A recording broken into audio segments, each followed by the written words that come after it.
जीतेगा भाई जीतेगा, जीतेगा भाई जीतेगा। आपका वोट कहाँ गिरेगा?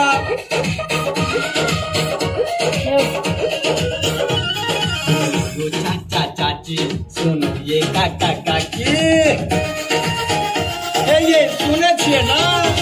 सुनो ये काका काकी, सुनो यो चाचा चाची, पर घर पर छे निशानी 5 नंबर की।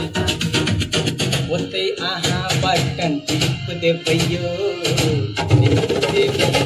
जीता दे भैयो, इनका क्या बना दे भैयो,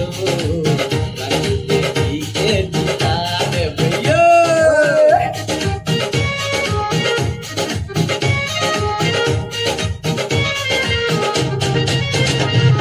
जीतेगा भाई जीतेगा,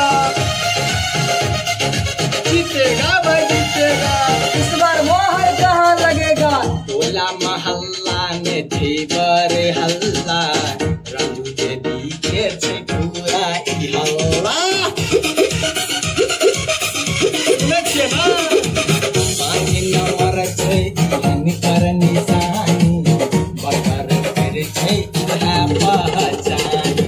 ओते जा आहा बटन ओते टिप दे पई, बत्तों ने छोड़ कर 5 नंबर पर दबे बैठे यो, सबकी यो रखबै ध्यान यो भैया, यो भैया एबर मुखिया बने यो भैया, यो भैया।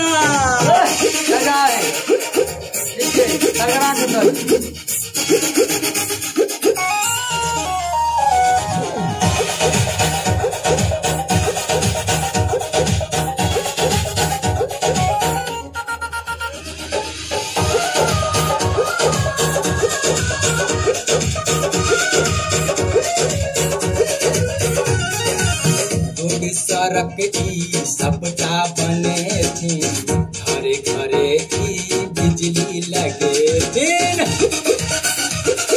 सुन लिया दबे करा। रोड सड़क ई सबटा बने थी, बिजली और तारे ई सबटा लगे।